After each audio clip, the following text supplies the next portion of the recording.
Hi hello friends, good afternoon all of you. MRL study studio ಚಾನೆಲ್ಗೆ ತಮಗೆಲ್ಲರಿಗೂ ಸ್ವಾಗತಿಸುತ್ತಾ ಇವತ್ತಿನ ತರಗತಿಯಲ್ಲಿ ದೈಹಿಕ ಶಿಕ್ಷಣ ಶಿಕ್ಷಕರ ಒಂದು ಪಠ್ಯಕ್ರಮಕ್ಕೆ ಸಂಬಂಧಪಟ್ಟಂತಹ ಗ್ರೀಕ್ ದೇಶದಲ್ಲಿ ಶರೀರ ಶಿಕ್ಷಣ ಯಾವ ರೀತಿ ಇತ್ತು ಅಂಥೇಳಿ ಆ ಒಂದು ಟಾಪಿಕ್ ಮೇಲೆ ಇವತ್ತಿನ ತರಗತಿಯನ್ನು ಮಾಡ್ತಾಯಿದ್ದೀನಿ. ಈ ಒಂದು ಟಾಪಿಕ್ ಬಂದುಬಿಟ್ಟು ದೈಹಿಕ ಶಿಕ್ಷಣ ಶಿಕ್ಷಕರ ಒಂದು ಪಠ್ಯಕ್ರಮಕ್ಕೆ ಇರುವಂಥ ಒಂದು ವಿಷಯವಾಗಿರ್ತೈತೆ. ಹಾಗಾಗಿ ಈ ಒಂದು ವಿಷಯವನ್ನು ಇವತ್ತಿನ ತರಗತಿಯಲ್ಲಿ ಸಂಕ್ಷಿಪ್ತವಾಗಿ ತಿಳ್ಕೊಳ್ಳೋಣ. ಗ್ರೀಕ್ ದೇಶದಲ್ಲಿ ಯಾವ ರೀತಿ ಶರೀರ ಶಿಕ್ಷಣ ಕಂಡು ಬಂದಿತ್ತು ಅಂತೇಳಿ ನೋಡಿ. ಗ್ರೀಕ್ ದೇಶವನ್ನು ಯುರೋಪಿನ ರಾಷ್ಟ್ರಗಳ ನಾಗರಿಕತೆಯ ತೊಟ್ಟಿಲು ಅಂತೇಳಿ ಕರೀತಾರೆ. ಗ್ರೀಕ್ ದೇಶಕ್ಕೆ ಏನಂತ ಕರೀತಾರೆ? ಯುರೋಪಿನ ಒಂದು ರಾಷ್ಟ್ರಗಳ ನಾಗರಿಕತೆಯ ತೊಟ್ಟಿಲು ಯಾವುದಂದರೆ ಅದು ಗ್ರೀಕ್ ದೇಶ. ಹಾಗೂ ಯುರೋಪ್ ಖಂಡದಲ್ಲಿಯೇ ಕ್ರೀಡೆಗಳಲ್ಲಿ ಮುಂದುವರೆದಂತಹ ದೇಶ ಯಾವುದಾದ್ರೂ ಇದೆ ಅಂದರೆ ಅದು ಗ್ರೀಕ್ ದೇಶ. ಕ್ರೀಡೆಗಳಲ್ಲಿ ಅತಿ ಪ್ರಸಿದ್ಧಿಯನ್ನು ಪಡ್ಕೊಂಡಂಥ ದೇಶ ಯಾವುದು ಅಂದರೆ ಅದು ಗ್ರೀಕ್ ದೇಶ ಆಗಿರ್ತೈತಿ. ಗ್ರೀಕ್ ದೇಶದ ಶಿಕ್ಷಣ, ಗಣಿತ, ಜ್ಯೋತಿಷ್ಯಶಾಸ್ತ್ರ, ಶಿಲ್ಪಕಲೆ, ಖಗೋಳಶಾಸ್ತ್ರ, ತತ್ವಜ್ಞಾನ, ವಿಜ್ಞಾನ, ವೈದ್ಯಕೀಯ ಶಾಸ್ತ್ರ, ದೈಹಿಕ ಶಿಕ್ಷಣ ಹಾಗೂ ಕ್ರೀಡೆಗಳಲ್ಲಿ ಅಭಿವೃದ್ಧಿ ಸಾಧಿಸಿದಷ್ಟು ಉಳಿದ ಯಾವ ರಾಷ್ಟ್ರಗಳು ಇದಕ್ಕೆ ಕಾಣಿಕೆ ನೀಡಿಲ್ಲ. ಇದರಲ್ಲಿ ಗಣಿತ ಆಗಿರ್ಬೋದು, ಜ್ಯೋತಿಷ್ಯಶಾಸ್ತ್ರ ಆಗಿರ್ಬೋದು, ಶಿಲ್ಪಕಲೆ, ಖಗೋಳಶಾಸ್ತ್ರ, ವಿಜ್ಞಾನ, ತಂತ್ರಜ್ಞಾನ, ವೈದ್ಯಕೀಯ, ದೈಹಿಕ ಶಿಕ್ಷಣ ಎಲ್ಲ ಒಂದು ಕ್ಷೇತ್ರದಲ್ಲಿ ಅತಿ ಹೆಚ್ಚು ಕೊಡುಗೆ ನೀಡಿದವರು ಯಾರಂದರೆ ಅದು ಗ್ರೀಕ್ ದೇಶ. ಈ ರಾಷ್ಟ್ರ ಬಿಟ್ಟರೆ ಬೇರೆ ಯಾವ ರಾಷ್ಟ್ರ ಅಷ್ಟಕ್ಕೆ ಏನು ಮಾಡಿಲ್ಲ, ಕಾಣಿಕೆಯನ್ನು ನೀಡಿಲ್ಲ. Socrates, Plato, Aristotle, Alexander, Hippocrates, ಅಕೆಲಸ್, ಎಂಪೆರೋಡೋಕೈಲ್ಸ್ ಮುಂತಾದ ವಿಶ್ವವಿಖ್ಯಾತಿಯ ವಿಜ್ಞಾನಿಗಳು ನೀಡಿದಂತಹ ಖ್ಯಾತಿ ಇದಕ್ಕೆ ಸಲ್ತದ ಅಂದರೆ ಅದು ಗ್ರೀಕ್ ದೇಶಕ್ಕೆ ಸಲ್ತೈತೆ. ಇವರೆಲ್ಲ ಏನಿದ್ದಾರೆ ಮಹಾನ್ ವ್ಯಕ್ತಿಗಳು, ಇವರೆಲ್ಲ ಗ್ರೀಕ್ ದೇಶದ ಒಂದು ಏನಾಗಿರ್ತಾರೆ, ತತ್ವಜ್ಞಾನಿಗಳಾಗಿರ್ತಾರೆ. ಹಾಗಾಗಿ ಇವರೆಲ್ಲರ ಕೊಡುಗೆ ಏನಾಗಿದೆ, ನಮ್ಮ ಎಲ್ಲ ಒಂದು ಕ್ಷೇತ್ರದಲ್ಲಿ ಅಮೂಲ್ಯವಾಗಿದೆ ಅಂತ ನಾವು ಹೇಳ್ಬೋದು. ಗ್ರೀಕ್ ದೇಶದ ಭೌಗೋಳಿಕ ಪರಿಸರವು ಅಲ್ಪಾವಧಿಯ ಚಳಿಗಾಲ ಮತ್ತು ದೀರ್ಘಾವಧಿಯ ಬೇಸಿಗೆಯನ್ನು ಹೊಂದಿದ್ದರಿಂದ ಜನರಿಗೆ ಹೊರಾಂಗಣದ ಕಠಿಣ ಜೀವನ ನಡೆಸುವ ಅವಕಾಶ ಲಭಿಸುತ್ತಿದ್ದರಿಂದ ಅವರ ದೇಹದಾಢ್ಯತೆಯಲ್ಲಿ ಸಾಕಷ್ಟು ಕಾರ್ಯಕ್ಷಮತೆಯನ್ನು ಪಡೆದುಕೊಂಡಿದೆ. ಗ್ರೀಕ್ ದೇಶದ ಭೌಗೋಳಿಕ ಪರಿಸರ ಏನಿತ್ತಂದರೆ ಅಲ್ಪಾವಧಿ ಅಂದರೆ ಕಡಿಮೆ ಪ್ರಮಾಣದಲ್ಲಿ ಚಳಿಗಾಲ ಹಾಗೂ ದೀರ್ಘ ಪ್ರಮಾಣದಲ್ಲಿ ಏನಿತ್ತು, ಬೇಸಿಗೆ ಇತ್ತು.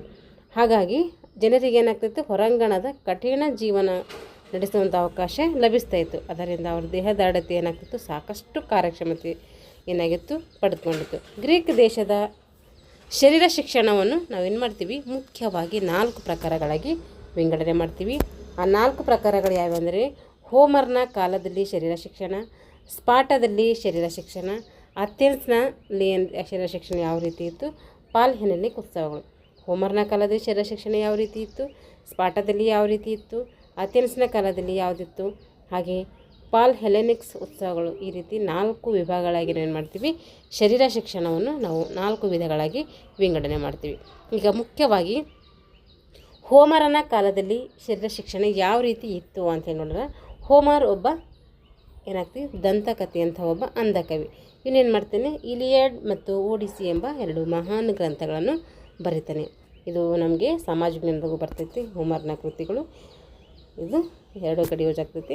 ಮಹಾನ್ ಗ್ರಂಥಗಳಲ್ಲಿ ಗ್ರೀಕ್ ದೇಶದ ಸಾಮಾಜಿಕ, ಧಾರ್ಮಿಕ, ರಾಜಕೀಯ, ಸೈನಿಕ ಜೀವನದ ಒಂದು ಸ್ಪಷ್ಟವಾದ ವಿವರಣೆಯನ್ನು ಈ ಒಂದು ಗ್ರಂಥಗಳಲ್ಲಿ ನೀಡಲಾಗಿದೆ.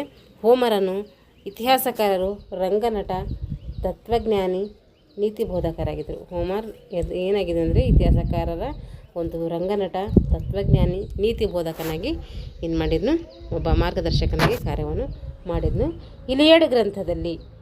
ಇಲಿಯಡ್ ಗ್ರಂಥದಲ್ಲಿ ಗ್ರೀಕ್ ಸಮಾಜದ ಗ್ರಾಮೀಣ ಹಾಗೂ ಬೇಸಾಯ ಜೀವನ ಅಲ್ಲದೆ ಸರಳ ಜೀವನದ ಬಗ್ಗೆ ವಿಷಾದವಾಗಿ ಏನು ಮಾಡಲಾಗಿದೆ, ವರ್ಣಿಸಲಾಗಿದೆ. ಓಡಿಯಸ್ನಲ್ಲಿ ಓಡಿಸಿಸ್ ಇತಕ ರಾಜನ ಅದ್ಧೂರಿ ಹಾಗೂ ಪರಾಕ್ರಮಿ ಜೀವನದ ಮಹತ್ವ ಚಿತ್ರನ ಈ ಒಂದು ಓಡಿಯಸ್ ಅನ್ನುವಂಥ ಒಂದು ಕೃತಿಯನ್ನು ನೋಡ್ತೀವಿ. ಈ ಅವಧಿಯಲ್ಲಿ ಕಲೆ, ಕವಿತೆ, ಸಂಗೀತ, ಅಥ್ಲೆಟಿಕ್ಸ್, ನೃತ್ಯ ಮುಂತಾದವುಗಳ ಅಭಿವೃದ್ಧಿಗೆ ಒಳ್ಳೆಯ ಅವಕಾಶಗಳನ್ನು ಮಾಡ್ತವೆ, ಇಲ್ಲಿ ಒದಗಿ ಬರ್ತವೆ. ಕಲೆ ಮತ್ತು ಕ್ರೀಡೆಗಳಲ್ಲಿ ಗ್ರೀಕ್ ಜನರ ವೈಯಕ್ತಿಕ ಅಭಿರುಚಿಗೆ ಸಂಬಂಧಪಡುವ ವಿಷಯಗಳಾಗಿದ್ದವು ಯಾವ್ಯಾವಂದರೆ ಕ್ರೀಡೆ ಮತ್ತು ಶಿಕ್ಷಣದ ಒಂದು ಬಗ್ಗೆ ಪಾಲಕರೇ ಅವರ ಮಕ್ಕಳಿಗೆ ಏನು ಮಾಡ್ತಾಯಿದ್ರು, ತರಬೇತಿಯನ್ನು ನೀಡ್ತಾಯಿದ್ರು. ಕೇವಲ ಶ್ರೀಮಂತ ರಾಜ ಮನೆತನದವರು ಮಾತ್ರ ಕ್ರೀಡೆ ಹಾಗೂ ಕಲೆಗಳಲ್ಲಿ ಭಾಗವಹಿಸ್ತಾಯಿದ್ರು. ದೈಹಿಕ ಶಿಕ್ಷಣದ ಅರ್ಥ ಏನೆಂದರೆ ಜೀವನದ ಬದುಕುವ ಕಲೆ ಅಥವಾ ರಕ್ಷಣೆಗೆ ಅವಶ್ಯ ಆದ್ದರಿಂದ ಬಲಾಢ್ಯವಾದ ದೇಹದ ಅಳತೆಯನ್ನು ಒದಗಿಸುವುದಾಗಿತ್ತು. ಈ ಕಾಲದ ಕ್ರೀಡಾ ಸ್ಪರ್ಧೆಗಳು ಯಾವುವು ಅಂತಂದರೆ ರಥಸ್ಪರ್ಧೆ ಆಗಿರ್ಬೋದು, ಮುಷ್ಟಿಯುದ್ಧ ಆಗಿರ್ಬೋದು, ಕುಸ್ತಿ ಆಗಿರ್ಬೋದು, ಬಲ್ಲೆ ಎಸೆತ ಆಗಿರ್ಬೋದು ಮುಂತಾದವುಗಳಲ್ಲಿ ಏನು ಮಾಡ್ತಾಯಿದ್ರು, ಜನರು ಭಾಗವಹಿಸ್ತಿದ್ರು. ಮೇಲಿಂದ ಮೇಲೆ ಯುದ್ಧಗಳು ಸಂಭವಿಸುತ್ತಿದ್ದರಿಂದ ಪ್ರತಿಯೊಬ್ಬ ಯುವಕರು ಯೋಧನಾಗಲು ಏನು ಮಾಡ್ತಾಯಿದ್ರು, ಇಷ್ಟಪಡ್ತಾಯಿದ್ರು. ಏಕೆಂದರೆ ಮೇಲೆ ಏನಾಗ್ತಾಯಿದ್ವು, ಯುದ್ಧಗಳಾಗ್ತಾಯಿದ್ದರಿಂದ ಯೋಧನಾಗ್ಲಿಕ್ಕೆ ಇಷ್ಟಪಡ್ತಿದ್ರು. ಯಾಕಂದರೆ ದೇಶದ ರಕ್ಷಣೆ ಹಾಗೆ ನಮ್ಮ ರಕ್ಷಣೆ ಮಾಡ್ಕೋಬೋದು ಅನ್ನೋದರ ಒಂದು ಉದ್ದೇಶದಿಂದ. ಈ ಕಾರಣದಿಂದ ಯುವಕರಲ್ಲಿ ದೇಹದಾಢ್ಯತೆಯ ಅಭಿವೃದ್ಧಿಗೆ ಪೂರಕವಾಗುವಂತಹ ಶಕ್ತಿ, ವೇಗ, ಧೈರ್ಯ, ಕಷ್ಟ ಸಹಿಷ್ಣುತೆ, ಚಪಲತೆ, ಮೈಮಣತ ಮುಂತಾದ ಅಂಶಗಳನ್ನು ಈ ಒಂದು ಹೋಮರ್ನ ಕಾಲದ ಶಿಕ್ಷಣದಲ್ಲಿ ಏನು ಮಾಡ್ತಾಯಿದ್ರು, ಬೋಧಿಸ್ತಾ ಇದ್ದರು. ಇವಾಗ ಸ್ಪಾಟದಲ್ಲಿ ಶರೀರ ಶಿಕ್ಷಣ ಯಾವ ರೀತಿ ಇತ್ತು ಅಂತೇಳಿ ನೋಡ್ರಿ. ಸ್ಪಾಟ ಸರ್ಕಾರದ ಗಮನದಲ್ಲಿ ಕೇವಲ ಸೈನಿಕ ಶಕ್ತಿಯನ್ನು ಏನು ಮಾಡೋದಾಗಿತ್ತು, ಬಲಗೊಳಿಸುವುದಾಗಿತ್ತು. ಇಲ್ಲಿ ಆಡಳಿತ ಪ್ರಜಾಪ್ರಭುತ್ವವಾಗಿರದೆ ಚಕ್ರಾಧಿಪತ್ಯಕ್ಕೆ ಸಂಬಂಧಪಡುವುದಾಗಿತ್ತು. ಏನಾಗಿತ್ತು ಇಲ್ಲಿ ಆಡಳಿತ ಏನಾಗಿತ್ತು, ಪ್ರಜಾಪ್ರಭುತ್ವ ಇರಲಿಲ್ಲ, ಎಲ್ಲರಿಗೂ ಸ್ವತಂತ್ರ ಇರಲಿಲ್ಲ. ಆದರೆ ಚಕ್ರಾಧಿಪತ್ಯಕ್ಕೆ ಅಂದರೆ ಏಕಚಕ್ರಾಧಿಪತ್ಯ, ಏಕ ವ್ಯಕ್ತಿ ಆಳ್ವಿಕೆ ಇತ್ತು. ಇಲ್ಲಿ ರಾಜನಿಷ್ಠೆ, ಸ್ವಾಮಿನಿಷ್ಠೆ, ಹೊಂದಾಣಿಕೆ ರಾಜಕೀಯ ಸಿದ್ಧಾಂತವಾಗಿತ್ತು. ರಾಜನಿಷ್ಠೆ ಇತ್ತು, ಇಲ್ಲಿ ಸ್ವಾಮಿನಿಷ್ಠೆ ಇತ್ತು. ಏನಾಗಿತ್ತು, ಆ ಒಂದು ಹೊಂದಾಣಿಕೆಯೇ ರಾಜಕೀಯ ಸಿದ್ಧಾಂತವಾಗಿತ್ತು. ಇಲ್ಲಿ ನಾಗರಿಕರ ಮೇಲೆ ಕಠಿಣ ನಿಯಮಗಳನ್ನು ಬಲವಂತವಾಗಿ ಏನು ಮಾಡ್ತಾಯಿದ್ರು, ಜಾರಿಗೊಳಿಸ್ತಾಯಿದ್ರು. ಯಾವುದೇ ಕ್ಷಮಾಪಣೆ, ದಯಾ ಕರುಣೆಗಳಿಗೆಲ್ಲ ಅವಕಾಶ ಇರಲಿಲ್ಲ. ಒಂಥರ ಏನಂತೀವಿ, ನಿರಂಕುಶ ಪ್ರಜಾಪ್ರಭುತ್ವ ಇಲ್ಲಿ ಇತ್ತು.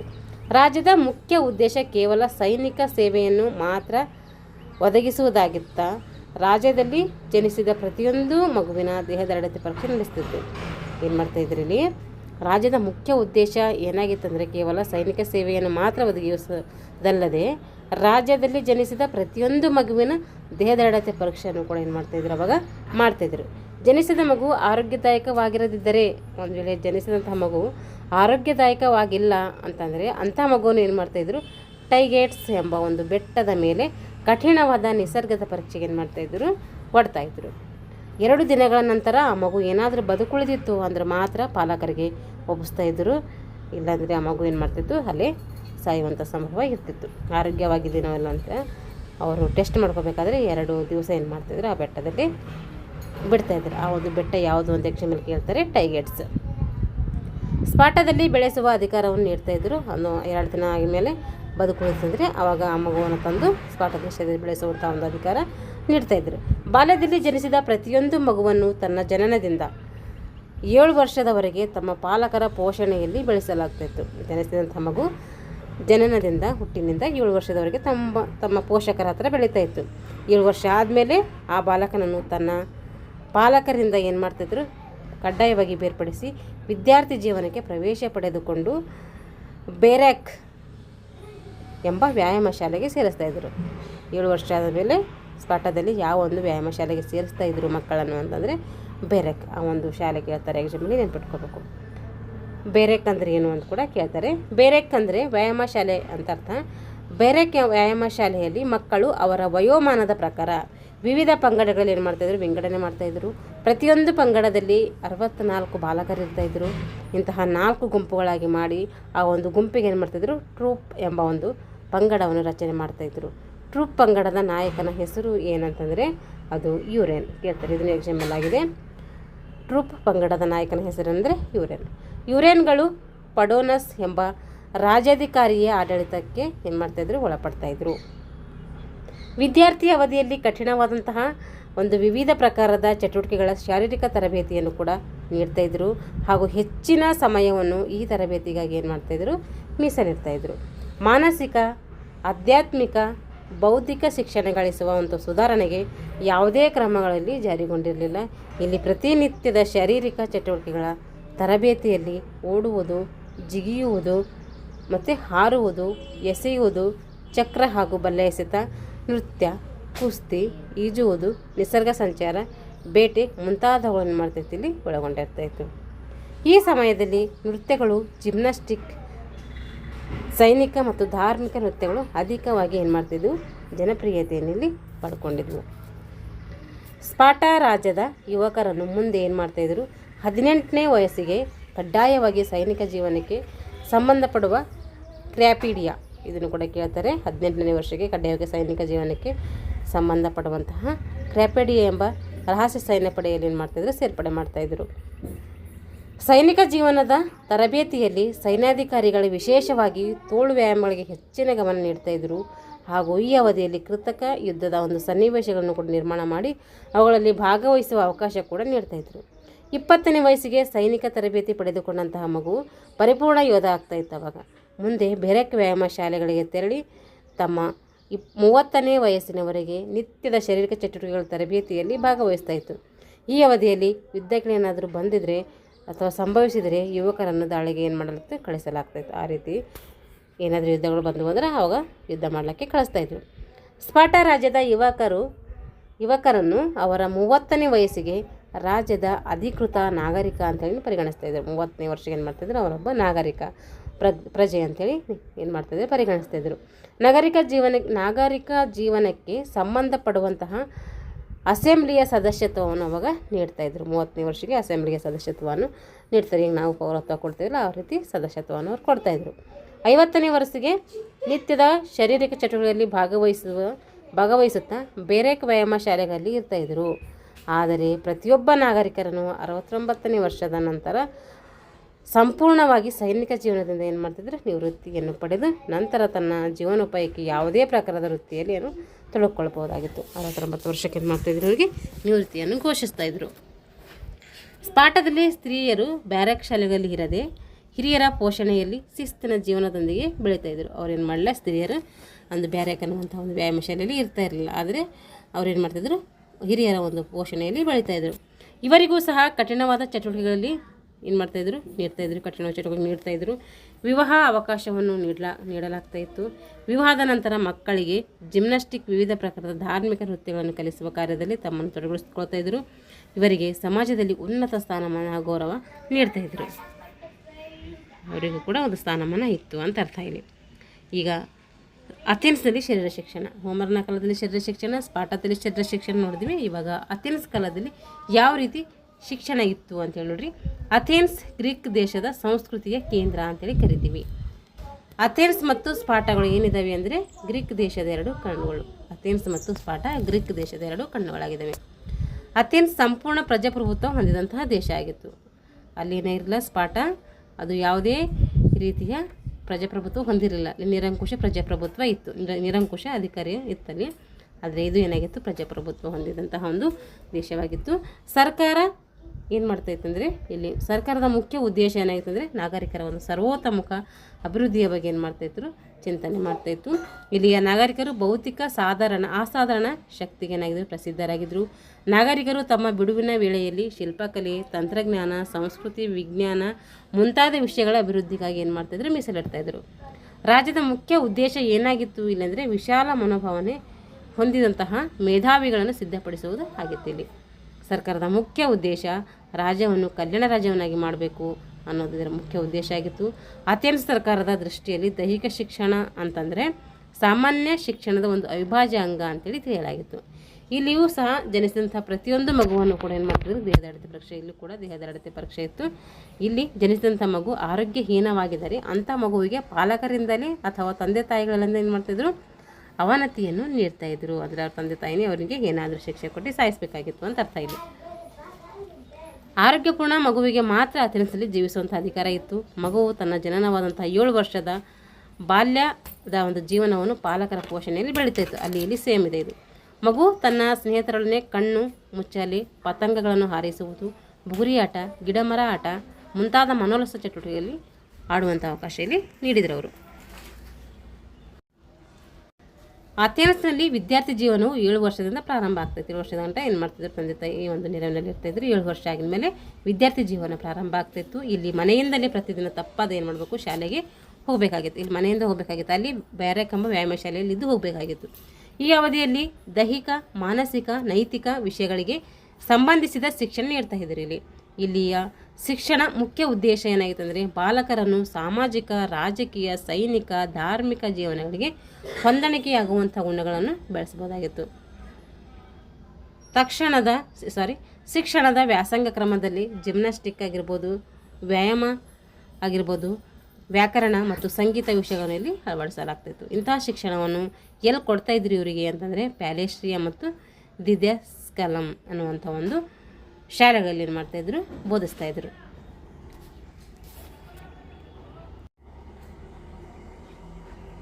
ಹಾಗಾದರೆ ಈಗ ಪ್ಯಾಲೇಸ್ಟ್ರಿ ಅಂದರೆ ಏನು ನೋಡ್ರಿ, ಇಲ್ಲಿ ಜಿಮ್ನಾಸ್ಟಿಕ್ ಚಟುವಟಿಕೆಯು ಬಾಲಕರು ಕಲಿಯುವಂಥ ಒಂದು ಪ್ರಮುಖ ವಿಷಯ. ಇಲ್ಲಿ ಏನು ಮಾಡ್ತಾಯಿದ್ರು, ಜಿಮ್ನಾಸ್ಟಿಕ್ ಚಟುವಟಿಕೆಯನ್ನು ಬಾಲಕರು ಕಲಿತಾ ಇದ್ರು. ಇಲ್ಲಿ ಶಾರೀರಿಕ ಚಟುವಟಿಕೆಗಳ ತರಬೇತಿಯನ್ನು ಬಾಲಕರು ಬೆತ್ತಲೆಯಾಗಿ ಕಲಿತಾ ಇದ್ರು. ಇಲ್ಲಿ ಯಾವುದೇ ರೀತಿ ಉಡುಪನ್ನು ಧರಿಸದೆ ಪ್ರಾಕ್ಟೀಸ್ ಮಾಡ್ತಾಯಿದ್ರು. ಪ್ಯಾಲೇಸ್ಟ್ರಿಯಾ ಶಾಲೆಗಳು ಖಾಸಗಿ ರೀತಿಯಲ್ಲಿ ವೈಯಕ್ತಿಕ ಒಂದು ಗುತ್ತಿಗೆ ಆಧಾರದ ಮೇಲೆ ನಡೀತಾ ಇದ್ವು. ಇಲ್ಲಿ ಖಾಸಗಿ ರೀತಿಯಲ್ಲಿ ಏನು ಮಾಡ್ತಿದ್ರು, ಗುತ್ತಿಗೆ ಆಧಾರದ ಮೇಲೆ ಒಂದು ತರಬೇತಿಯನ್ನು ನೀಡ್ತಾಯಿದ್ರು. ಶಾಲೆಗಳ ವ್ಯವಸ್ಥಾಪಕರಲ್ಲಿ ದೈಹಿಕ ಶಿಕ್ಷಕರಾಗಿ ಕೆಲಸವನ್ನು ಮಾಡ್ತಾಯಿದ್ರು. ಇದರಲ್ಲಿ ಪ್ಯಾಲೇಸ್ಟ್ರಿಯಾ. ಇವಾಗ ದಿದ್ಯಾಸ್ಕಲಂ ಇಲ್ಲಿ ನೋಡ್ರಿ, ಇಲ್ಲಿ ಸಂಗೀತ ಮತ್ತು ವ್ಯಾಕರಣ ಬಾಲಕರು ಕಲಿಯುವಂಥ ಮುಖ್ಯ ವಿಷಯಗಳು. ಇಲ್ಲಿ ಏನು ಮಾಡಬೇಕಾಗಿತ್ತು ಅವರು, ಅಲ್ಲಿ ಏನು ಕಲಿತಾಯಿದ್ರು, ಜಿಮ್ನಾಸ್ಟಿಕ್ ಕಲಿತಾಯಿದ್ರು. ಎಲ್ಲಿ ಪ್ಯಾಲೇಸ್ಟ್ರಿಯಾದಲ್ಲಿ ಜಿಮ್ನಾಸ್ಟಿಕ್ ಚಟುವಟಿಕೆಯು ಕಲಿತಾಯಿದ್ರು. ಇಲ್ಲಿ ಏನು ಕಲಿತಾಯಿದ್ರು ಅಂತಂದರೆ ಸಂಗೀತ ಮತ್ತು ವ್ಯಾಕರಣವನ್ನು ಕಲಿತಾಯಿದ್ರು. ಇಲ್ಲಿ ಶಾಲೆಯ ಪಠ್ಯಕ್ರಮದಲ್ಲಿ ಓದುವರು, ಬರೆಯುವರು, ಗಣಿತ ಮತ್ತು ಮುಂತಾದವನ್ನು ಇಲ್ಲಿ ಕಲಿಸ್ತಾಯಿದ್ರು. ಶ್ರೇಷ್ಠ ಗ್ರೀಕ್ ಕವಿಗಳು ಬರೆದಂತಹ ಕವಿತೆಗಳು ಕೂಡ ಇಲ್ಲಿ ಸ್ಮರಣೆಯನ್ನು ಮಾಡ್ಕೊಳ್ತಾಯಿದ್ರು. ಅವನು ಕೂಡ ಇಲ್ಲಿ ಬೋಧಿಸ್ತಾ ಇದ್ದರು. ಈ ಎರಡೂ ಶಾಲೆಗಳಲ್ಲಿ ಬಾಲಕರಿಗೆ ತಮ್ಮ ಪ್ರಾಥಮಿಕ ಅಂದರೆ 14 ವರ್ಷದವರೆಗೆ ಏನು ಮಾಡ್ತಿದ್ರು, ಪೂರ್ತಿ ಶಿಕ್ಷಣವನ್ನು ನೀಡ್ತಾಯಿದ್ರು. ನಂತರ ಹೆಚ್ಚಿನ ವ್ಯಾಸಂಗಕ್ಕೆ ಅವಶ್ಯಕತೆ ಬೇಕೆಂದರೆ ಅವರೇ ತಮ್ಮ ಸ್ವಂತ ಖರ್ಚಿನಿಂದ ಏನು ಮಾಡಬೇಕಾಗಿತ್ತು, 18ನೇ ವರ್ಷದವರೆಗೆ ವ್ಯಾಸಂಗ ಮುಂದುವರಿಸಲು ಅವಕಾಶ ನೀಡ್ತಾಯಿತ್ತು. ಆದರೆ 14 ವರ್ಷದವರೆಗೆ ಮಾತ್ರ ಅವ್ರು ಶಿಕ್ಷಣ ಕೊಡ್ತಾಯಿದ್ರು. ಮುಂದಿನನ್ನು ಕಲಿಬೇಕು ಅಂದ್ಕೊಂಡ್ರೆ ನಿಮ್ಮ ಸ್ವಂತ ಖರ್ಚಲ್ಲಿ ಕಲಿಬೇಕಾಗಿತ್ತು ಅಂತ ಅರ್ಥ ಇದು. ಬಾಲಕರು 18ನೇ ವಯಸ್ಸಿಗೆ ತಮ್ಮ ಸೈನಿಕ ಜೀವನದ ಎಪಿಬಸ್ ಎಂಬ ಸೈನಿಕ ದಳಕ್ಕೆ ಸೇರ್ತಾಯಿದ್ರು. ಇದು ಇಂಪಾರ್ಟೆಂಟ್, ಕೇಳ್ತಾರೆ ಎಕ್ಸಾಮಲ್ಲಿ ಕೇಳಿದರೆ ಕೂಡ ನೆನ್ಪಿಟ್ಕೋಬೇಕು. ಅತ್ಯಂತ ಬಾಲಕರು ಏನು ಮಾಡ್ತಾರೆ, 18 ವಯಸ್ಸಿಗೆ ತಮ್ಮ ಸೈನಿಕ ಜೀವನದ ಒಂದು ಎಪಿಬಸ್ ಎಂಬ ಸೈನಿಕ ದಳಕ್ಕೆ ಏನು ಮಾಡ್ತಾಯಿದ್ರು, ಸೇರ್ತಾಯಿದ್ರು. 2 ವರ್ಷದ ಒಂದು ಸೈನಿಕ ಜೀವನದ ತರಬೇತಿಯ ನಂತರ ಅಂದರೆ 20ನೇ ವಯಸ್ಸಿಗೆ ನಾಗರಿಕ ಜೀವನಕ್ಕೆ ಏನು ಮಾಡ್ತಾಯಿದ್ರು, ಅವರು ಪ್ರವೇಶ ಮಾಡ್ತಾಯಿದ್ರು. ಈ ಒಂದು ಹಂತದಲ್ಲಿ ಸ್ವತಂತ್ರ ನಾಗರಿಕರಾಗಿ ಅಸೆಂಬ್ಲಿಯ ಏನು ಮಾಡ್ತಾಯಿದ್ರು, ಸದಸ್ಯತ್ವವನ್ನು ಪಡ್ಕೊತಿದ್ರು. ಅಲ್ಲಿ ಅಸೆಂಬ್ಲಿಯ ಸದಸ್ಯತ್ವ ಯಾವಾಗ ಪಡ್ಕೊಂಡ್ರು, ಸ್ಪಾಟದಲ್ಲಿ 30ನೇ ವರ್ಷಕ್ಕೆ. ಆದರೆ ಇಲ್ಲಿ 20ನೇ ವರ್ಷಕ್ಕೆ ಏನು ಮಾಡ್ತಾರೆ, ಅಸೆಂಬ್ಲಿಯ ಸದಸ್ಯತ್ವ ಪಡ್ಕೊಳ್ತಾರೆ. ಸೊ ಅಸೆಂಬ್ಲಿಯ ಸದಸ್ಯತ್ವವನ್ನು ಪಡೆದು ತನ್ನ ಜೀವನಕ್ಕೆ ಯಾವುದೇ ರೀತಿಯ ವೃತ್ತಿಯಲ್ಲಿ ತೊಡಗಬಹುದಾಗಿತ್ತು. ಆದರೆ ರಾಜ್ಯ ಸರ್ಕಾರದಿಂದ ಸ್ಥಾಪಿಸಲ್ಪಟ್ಟಂಥ ವ್ಯಾಯಾಮ ಮಂದಿರಗಳಿಗೆ ಪ್ರತಿದಿನ ಹೋಗಬೇಕಾಗಿತ್ತು. ಲ್ಯಾಕ್ಯೂಮ್ ಅಕಾಡೆಮಿ ಮತ್ತು ಸೈನಾ ಸರ್ಗಸ್ ವಿವಿಧ ಪ್ರಕಾರದ ನೃತ್ಯಗಳು ಅಥೆನ್ಸ್ ನಾಗರಿಕರ ಜೀವನದ ಒಂದು ಜೀವನದಲ್ಲಿ ಪ್ರಮುಖ ಪಾತ್ರವನ್ನು ವಹಿಸ್ತವೆ. ಸ್ತ್ರೀಯರಿಗೆ ಏನು ಮಾಡ್ತಾಯಿದ್ದಾರೆ, ಇಲ್ಲಿ ಸ್ತ್ರೀಯರಿಗೆ ಪಾಲಕರ ಶಿಸ್ತಿನ ಮಾರ್ಗದರ್ಶನದಲ್ಲಿ ಗೃಹವಾಸದಲ್ಲಿಯೇ ಬೆಳೀತಾ ಇದ್ದರು. ಇವರು ಶಿಕ್ಷಣಕ್ಕಾಗಿ ಯಾವುದೇ ಶಾಲೆಗೆ ಕಳಿಸ್ತಾ ಇರಲಿಲ್ಲ. ಸ್ತ್ರೀಯರಿಗೆ ಶಾರೀರಿಕ ಚಟುವಟಿಕೆಗಳ ತರಬೇತಿಯಲ್ಲಿ ಕಡ್ಡಾಯವಾಗಿ ಭಾಗವಹಿಸಲು ನಿರ್ಬಂಧನೆ ಇರಲಿಲ್ಲ. ಅಧಿಕ ಸಮಯದಲ್ಲಿ ಗೃಹ ಜೀವನಕ್ಕೆ ಏನು ಮಾಡ್ತಾಯಿದ್ರು, ಇವರು ಮೀಸಲಿಡ್ತಾಯಿದ್ರು. ಇವರು ಕೂಡ ಸ್ತ್ರೀಯರು ಇಲ್ಲಿ ಕೂಡ ಎಲ್ಲಿಗೂ ಹೋಗಲಿಲ್ಲ, ಮನೆಯಲ್ಲಿಯೇ ಕಲ್ತ್ಕೊಳ್ಬೇಕಾಗಿತ್ತು. ಈಗ ಪಾಲ್ ಹೆಲೆನಿಕ್ ಉತ್ಸವಗಳು ಹೋಮರ್ನ ಕಾಲದಲ್ಲಿ ಸ್ಪಾಟದಲ್ಲಿ ಅಥೆನ್ಸ್ನಲ್ಲಿ ಆಯಿತು. ಇವಾಗ 4ನೇ ಭಾಗ ಬಂದುಬಿಟ್ಟು ಪಾಲ್ ಹೆಲೆನಿಕ್ ಉತ್ಸವಗಳು. ಗ್ರೀಕ್ ದೇಶದ ಪ್ರತಿಯೊಂದು ರಾಜ್ಯವು ತಮ್ಮ ಆರಾಧ್ಯ ದೇವರ ಒಂದು ಸಮ್ಮುಖದಲ್ಲಿ ಹಲವಾರು ವಿಶೇಷ ಸಂದರ್ಭಗಳಲ್ಲಿ ಕೆಲವೊಮ್ಮೆ ಏನು ಮಾಡ್ತಾಯಿದ್ರು, ಸ್ಥಳೀಯ ಉತ್ಸವಗಳನ್ನು ಆಚರಿಸ್ತಾಯಿದ್ರು. ಇಂಥ ಉತ್ಸವಗಳೇನಂತೀವಿ, ಗ್ರೀಕ್ ಸಾಮಾಜಿಕ ಜೀವನದ ಪ್ರಮುಖ ಅಂಗವಾಗಿದ್ದವು. ಇಂಥ ಉತ್ಸವಗಳಲ್ಲಿ ಸಂಗೀತ, ವಿವಿಧ ಪ್ರಕಾರದ ಕ್ರೀಡಾ ಸ್ಪರ್ಧೆ, ನೃತ್ಯ ಮತ್ತು ಕವಿತೆ, ಕಾವ್ಯಗಳ ಮೇಲೆ ಏನು ಮಾಡ್ತಾಯಿದ್ರು, ಸ್ಪರ್ಧೆಯನ್ನು ಏರ್ಪಡಿಸ್ತಾಯಿದ್ರು. ಇದರ ಹಿನ್ನೆಲೆ ಏನಪ್ಪ ಅಂತಂದರೆ, ಮೇಲಿಂದ ಮೇಲೆ ಸಂಭವಿಸುತ್ತಿದ್ದಂತಹ ಯುದ್ಧಗಳಿಂದ ವೈಮನಸ್ಸು ಹೋಗಲಾಡಿಸಬೇಕು ಅನ್ನೋದು ಈ ಒಂದು ಎಲ್ಲ ಚಟುವಟಿಕೆಗಳ ಒಂದು ಆಶಯವಾಗಿತ್ತು. ನಾಗರಿಕರಲ್ಲಿ ಸ್ನೇಹಮಯ ಭಾವನೆಗಳನ್ನು ಬೆಳೆಸಿ ಉನ್ನತ ಮಟ್ಟದ ಕ್ರೀಡಾ ನೀತಿಯನ್ನು ಸಾಧಿಸಬೇಕು ಅನ್ನೋದು ಈ ಒಂದು ಉದ್ದೇಶವನ್ನು ಹೊಂದಿರ್ತಿದ್ದು. ಇಂಥ ಕ್ರೀಡೆಗಳಲ್ಲಿ ಏನು ಮಾಡ್ತಾಯಿದ್ರು, ಅವರು ಸಂಘಟನೆ ಮಾಡ್ತಾಯಿದ್ರು. ಅಂತಹ ಕ್ರೀಡೆಗಳಿಗೆ ಪಾಲ್ ಹೆಲೆನಿಕ್ ಉತ್ಸವಗಳಂತೇಳಿ ಕರಿತಾಯಿದ್ರು. ಈಗ ಇದರಲ್ಲಿ ಮತ್ತೆ ಭಾಗಗಳು ಬರ್ತವೆ. ಒಲಿಂಪಿಯನ್ ಉತ್ಸವಗಳು. ಈ ಒಂದು ಉತ್ಸವಗಳು ಒಲಿಂಪಿಕ್ ಕ್ರೀಡೆಗಳು ಪ್ರತಿ 4 ವರ್ಷಗಳಿಗೊಮ್ಮೆ ಒಲಿಂಪಿಕ್ ಎಂಬ ಸ್ಥಳದಲ್ಲಿ GS ದೇವರ ಅಂಗಣದಲ್ಲಿ ಏನು ಮಾಡ್ತೇವೆ, ಆಗಸ್ಟ್ ಅಥವಾ ಸೆಪ್ಟೆಂಬರ್ ತಿಂಗಳಲ್ಲಿ ನಡೀತವೆ. ವಿವಿಧ ಅಥ್ಲೆಟಿಕ್ಸ್ ಸ್ಪರ್ಧೆಗಳೊಂದಿಗೆ 5 ದಿನಗಳವರೆಗೆ ಈ ಒಂದು ಒಲಿಂಪಿಕ್ ಕ್ರೀಡೆಗಳು ನಡೀತಾ ಬಂತು. ಅದ್ರ ಬಗ್ಗೆ ಸಂಕ್ಷಿಪ್ತವಾಗಿ ತಿಳ್ಕೊಂಡಿದ್ದೀವಿ. ಇವಕ್ಕೇನಂತೀವಿ, ಒಲಿಂಪಿಕ್ ಉತ್ಸವಗಳು ಅಂಥೇಳಿ ಕರಿತೀವಿ.